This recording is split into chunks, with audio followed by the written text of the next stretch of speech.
Welcome to Catch Outdoors. I'm your host, Captain Rob Modes. This podcast is centered around the great outdoors, especially down this way in the most southern regions of the continental U.S., the Florida Keys. Catch Outdoors is hosted by Spotify and now also available on Apple Podcasts, Amazon Music, iHeartRadio, Google Play, and Stitcher. So kick back and get a taste of my Florida. This week's episode of Catch Outdoors is number 101. 101. Weather, triple digits, yeah. Weather in the Keys. All right, whatever. But for some news and a fishing report, radio, I'll be sitting in for Debbie Hansen on Real Talk Radio, ESPN Southwest Florida on September the 9th while she takes a day off. Looking forward to it. That's over in Fort Myers. That is the local Fort Myers ESPN station, which broadcasts all up and down pretty far, way past Charlotte Harbor, almost to Sarasota. And you can sometimes pick it out. I know Naples and south of that, and sometimes down to the Florida Keys in the middle. I've heard it down here. If you get an overcast day, the signal bounces, I guess. I don't know.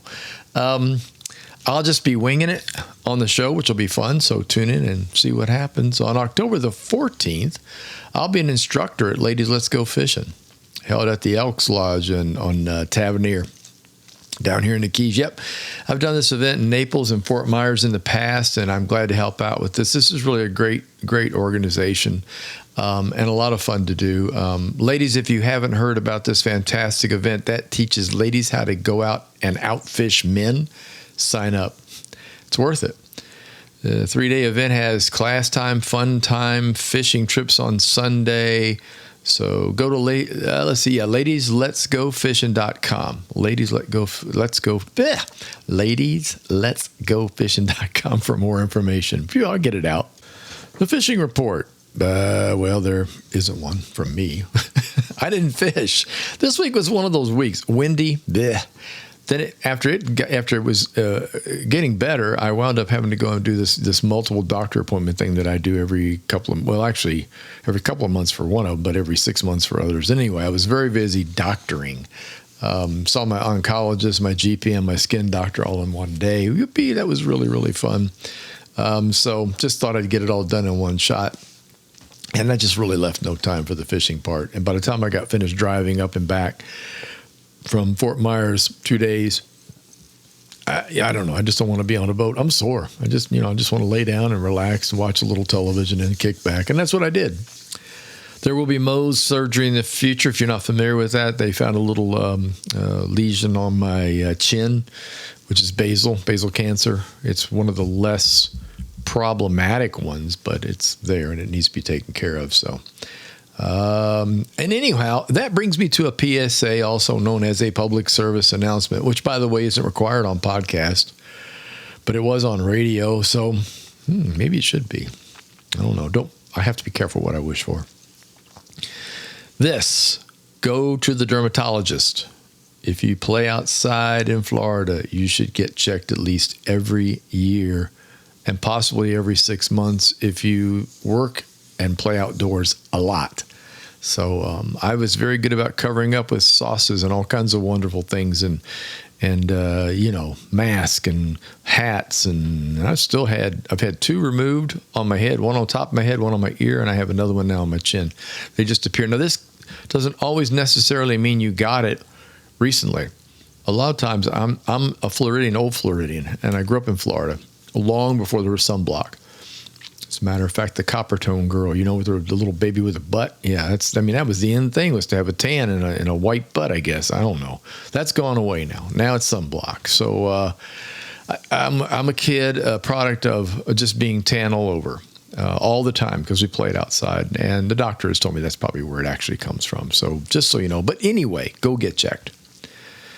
Episode 101. Weather in the Keys. It's that time of year again, folks. The peak of hurricane season is squarely upon us. Yeah, most meteorologists mark the month of September as the time to be looking over our shoulders, especially if you live anywhere in Florida. That includes the Panhandle, Upper East Coast, and all the rest of the state. It seems it's more so here in the Keys than any other place, but I also believe that the West Coast now has its eyes open thanks to last year's Hurricane Ian. If you're listening to this on Tuesday, there's a hurricane now passing along the west coast of Florida, and I forgot the name. It starts with an I. It's an I storm. Of course, it's an I storm, a female I storm. So, yeah. So by the time you hear this, it will probably be in or near the vicinity of just crossing the middle of the Gulf of Mexico. I'm guessing. I'm not sure what. I think landfall was maybe Wednesday up near the Panhandle. Headed for the armpit of Florida. I don't mean that in a bad way, folks. If you live up there, it's a beautiful place. It's just mine and other folks' way of describing what's really a big, the Big Bend, where Florida goes from north-south coastline on the Gulf Coast, north-south to east-west suddenly. That bend is what we jokingly call the armpit of Florida. Down here in the Keys, it's kind of like having a target on your back. But the weird thing is, historically, the storms seem to track across the Atlantic toward Miami. That would be over on the East Coast. And north on up the coast of Florida, up towards Stewart and all up that area. And or if they don't do that, they'll come right at Miami, Fort Lauderdale, and they just turn and go north. And then Carolina's sticking out. And I don't think I'd want to live in the Outer Banks in hurricane season. I mean, they get whacked just as much as anybody else because of where they are. If we get real lucky, the storm turns and it misses Bermuda and just goes on off and becomes a fish storm in the middle of the ocean. That's what we all hope for. Otherwise, they're going to come up the Gulf Coast. This one that started here is in the Caribbean, and it starts up and runs up through the Yucatan Peninsula and then ends up in the Gulf waters. Gulf waters are unusually warm right now. I saw 86 degrees this morning when I looked at the news. That's warm. And, of course, that's the power that the storm needs. The storms love warm water, and it's been unusually warm this summer, so that's not a good thing. Those storms usually wind up doing Louisiana, Texas, and then Florida, but above Tampa. And lately, there's been a little change in that. Lately, there's been more of a severe swing to the right at some point. And, of course, that has a lot to do with fronts and things that are coming, so you can't just pin that down and say, that's going to happen from now on. That's just not true, but got to keep an eye on them. Got to pay attention. Every morning we turn on the National Hurricane Center and just take a look at what's tracking and what little beautiful bubbly balloons they got out there that they're tracking and what color they are. So some good news, always be prepared. That's my motto. I've done enough of these to know, and some big ones that you got to get prepared. And it's not fun to have no power for almost 2 weeks during a hot, sweaty month of Florida. Usually August and September. Oof, nothing worse than no power in those 2 months.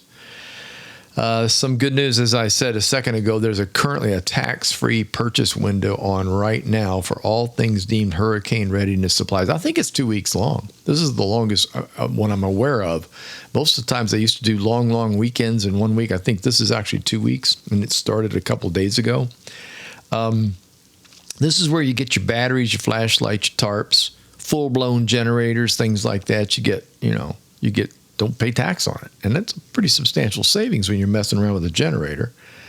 Good time to stock up on non-perishable foods, too. That's not a tax-free item, unfortunately. But, yeah, wish it was. And the water. Boy, that'd be nice if the water was tax-free, huh? But you get lots of water and get lots of non-perishable foods. I have seen people in line in past hurricane events, which, like I said, I've seen quite a few, with cold items like meats and things. Don't do that. That's dumb. It's going to go to waste if your power goes out and your fridge ain't working and you can't get ice. And by the way, getting ice after a storm can be a real problem. The stuff's going to go bad. It's either that or you cook it all at once and eat all of it with your friends. So there's no point in it. Non-perishable foods. Yeah, crackers and chips and stuff like that. Things that you don't want. Soup in a can. Get extra propane for your grill. And keep a couple pots aside that you can cook soup and stuff like that on the grill. You can do, that's usually what we go for, canned food. So there you go. Don't worry about the frozen stuff. That's not going to hold up very well. TP, there's a run on toilet paper. I heard that from a couple of friends of mine over in Fort Myers. Fort Myers is freaking out right now because, there's a lot of PTSD from Hurricane Ian. And I understand that because when we did Charlie the very next year, I think it was Wilma, and that just freaked us all out. So everybody went and bought everything. And I think that's happening right now as we speak. This is being recorded on Sunday late afternoon. So I think that's what's happening over there, or so I've heard. Run on the gas stations too, which reminds me, fill up your car, fill up both cars, and then fill up your gas cans if you have a generator you're hoping to run. Don't forget to put gas in the gas cans and get that. You should have done this weeks ago, months ago. I'm just saying, okay? So right now it's kind of like shutting the barn door when all the little animals are running out into the field. So, it's time to buckle down, people. TP. I laughed when I saw that. One of my friends says, "Man, they're buying all the toilet paper." See what that was the COVID thing. So that's PTSD COVID. So it's crazy. Anyway. Oh yeah. Don't forget to buy the booze. It's not tax free. Why isn't it tax free? Booze should be tax free. I'm just kidding. Well, no, I'm not kidding. It should be, but anyway. But don't forget the booze. It's about the only thing that's going to get you through no power for about 7, 8, 9, 10 days. Can't put ice in your drink, though. There's a bummer. Let's see. Like I said, gas for your car and gas for the generator, all that kind of fun stuff. You definitely want to have that going on. So don't forget to ask your doctor for extra prescriptions of prescription medication. Ooh, I almost didn't get that one out. Like blood pressure, important things that you really, really need to be taking on a daily basis that you can't run out of. Don't forget to do that. And when it comes to your pets, some planning is needed. We have a couple of pet carriers for ourselves for the 2 cats. We also have food for them, and we have a sandbox supplies with litter. We have this little stuff set aside that we have for them to make sure that we can grab our cats, put them in a cat carrier, and take off with them. Plenty of extra water for them, too, don't forget. And get some cash, just in case power goes out. Money machines, cash registers, they don't work. They don't work without power. So it's always good to have a bit of cash on hand for emergencies. Okay, good. I think.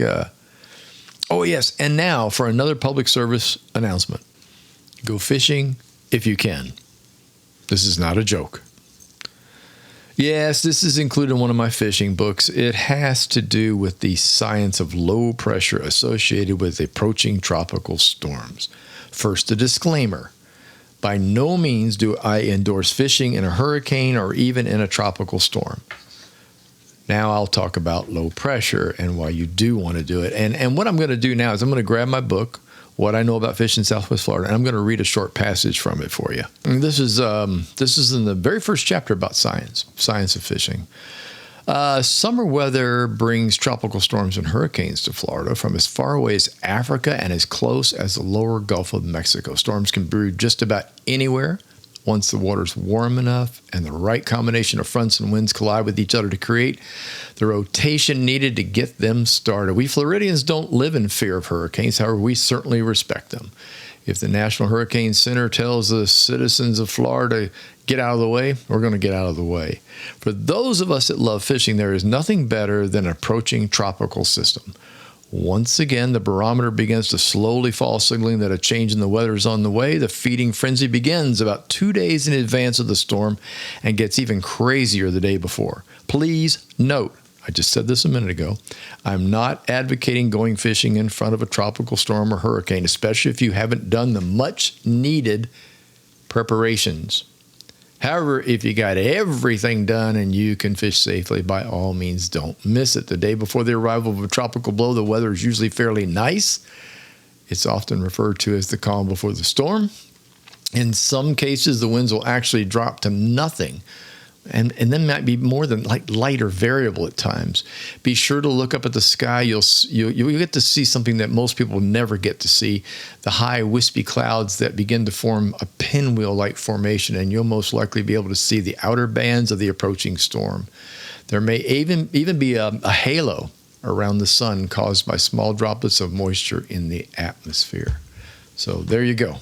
Pre-front, fishing pre-funnel, is basically what's happening is the barometric pressure is dropping. And when the barometric pressure starts dropping, fish go nuts. Most animals do. People that hunt will tell you the same thing. Wild beast, boar, deer, whatever, they forage. They know something's not right. They know something's about to happen, and they might miss out on food, so they eat. And so that's why you want to do this. Now, remember, I'm stressing, don't be dumb. I've seen people be really dumb. Don't be dumb. The bite's fantastic. I'm not going to kid you. But if you haven't got things done, or if you've got a storm coming at you with storm surge and bad stuff and Cat 4, don't even think about doing what I just told you. This is more like a tropical storm type thing. Not even a Cat 1 hurricane. Just something that's coming in where the pressure is dropping. Your ears start popping. Go fishing. That's pretty much how it works. Let's see. Now let's jump out of the tropical storm weather and talk about the normal low pressure associated with fronts that often affect the weather in the Keys. Anytime you have a slight alteration in a steady weather pattern, you often see an uptick in fish feeding activity. Yep, they know something's not right. Like I said, they start stocking up on food, kind of like we do at the grocery when a named storm is on the way. It also needs to be noted that fish tend to feed as the days get shorter and longer. I'm not sure why this happens here in the Keys, but I do think I know why farther up north in the state of Florida it does, because as the days get shorter, winter's coming. I know that, and I'll bet the fish do too, which means cooler weather, which means they're not going to be able to feed as readily. But down here, they do the same thing down here. I got to be honest with you. They feed better as the days get shorter and the days get longer, but it hasn't got anything to do with it getting a whole lot colder. Sunset now is about 7:45 in the evening. It was 8 p.m. plus just a couple of weeks ago. So the same with the sunrise. It's getting later and later each morning. The fish know, but I find it interesting that they do. And then they do the feeding thing down here as well as everywhere else. Even though the food supply isn't going to be affected at all that much during these mild winter months that we have here in the Keys, they do it. Must be, I'm guessing, genetic. Okay, same subject, weather in the Keys. But an answer to a question I recently got from a listener. What's the best time to visit the Keys weather-wise? That's actually part of what prompted this whole podcast. That and the hurricane, of course. Or almost hurricane. I think it's a tropical storm right now. What's the best time to visit the Keys weather-wise? Well, short answer is anytime you're able to get here. Florida Keys are hard to compare with any other location in the U.S. because there's only one Florida Keys, as my friends like to say. And, Key West. There ain't nothing like it. And to those that I hear and see complain about Key West, you're probably not much fun at parties. Just saying. Seriously, though, the worst time to be here would be in the dead of summer, I would think. That's not always true, but yeah. I mean, we have air conditioning and the sun shines a lot, and we have pools in the ocean and snorkeling, a lot of fun things in the summer. But for me personally, it's the heat and humidity at that time. It can be brutal if you're not used to it. And I am used to it. But if you're not, you'll probably be one of those complainers. And I get it. This is the tropics. It's not for everyone in the summer, so keep that in mind. So the best time, to the person that asked me this question, well, there are actually several. Most of the winter months of November, December, January, and February. They might even squeeze in March and October on either end of that. But November, December, January, and February are what I call pretty much a sure thing. Obviously, a lot depends on weather patterns and timing, of course, as far as rates for rooms and homes. Winter months are the most expensive, so now we get back to that terrible summer weather. It might be better on your pocketbook. There's a reason for that, of course, with the prices. Winter is just more of an endless summer that has nicer weather. That's all there is to it. Yeah, the average winter temperature in the Keys is 77 degrees in the winter. 77 degrees, that's average. Coldest month of the year is January. I looked this one up, make sure I was quoting something correct. I knew it was in this range. January has lows around 66 and highs around 74. I'm sorry. I feel sorry for you people in Minnesota at that time of year. Wisconsin, Michigan. Yeah, 66 to 74. Terrible, isn't it? Now, about fishing in the winter. It can be tougher. Some of our species are true tropical fish, and they much prefer water temperatures in the low 80s. You're not going to see those water temps in the winter. You're just not. Well, you might in some small places way up in the back country that get a lot of sunshine and the weather is not very cool at night. You might get an 80 degree, but it's pretty rare. But fishing's much better here in January than it is in the Great Lakes or places where you have to cut a hole in the ice to fish, right? Just saying. Let's see. Snook fishing gets tough. But reds and sea trout, they like the cooler weather in the backcountry.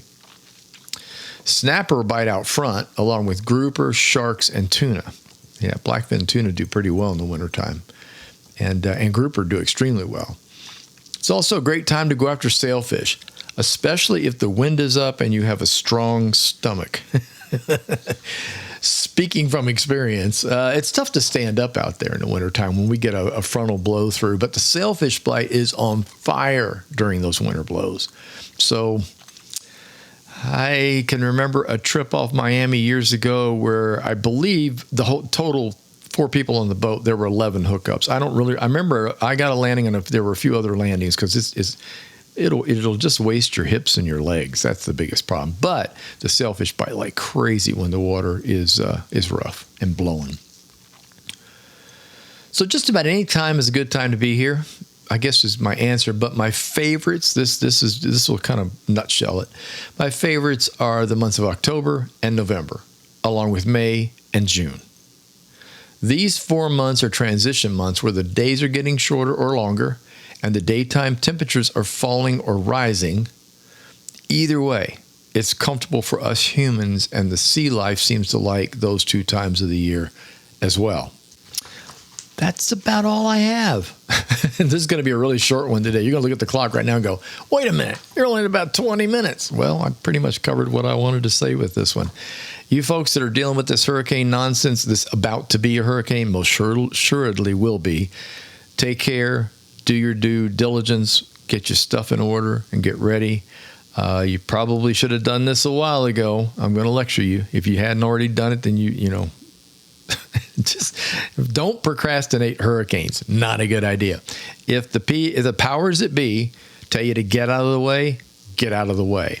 If you're planning on traveling down to Florida and you're not real sure about what's going on, it might be a good idea to call the airports, the airline services, and find out if it's a good idea, because they'll start canceling flights. You're going to be stuck anyway. So, just look ahead, pay attention. This is going to be going on probably through Wednesday, Thursday before it goes up into the United States. I believe the track's got it headed toward the Carolinas. Oh, goody. So keep an eye on it. You guys, my friends that live up there, you all keep an eye on it. Before I go, here's a reminder. I got a few books for sale on Amazon and Amazon Kindle. You can also order What I Know About Fishing Southwest Florida Bridge to Paradise and Take a Kid Fishing directly from my website at Catch You Outdoors. Those copies will arrive signed by little old me. And yes, there is a book in the works about fishing the Florida Keys. Thanks so much for listening. If you enjoyed the podcast, please tell a friend, leave a review, and don't forget to subscribe to the channel. The Facebook page is Catch You Outdoors. Website is catchyoutdoors.com, where you can find all the previous podcasts and a schedule of what's to come. Until next time, get outdoors and enjoy.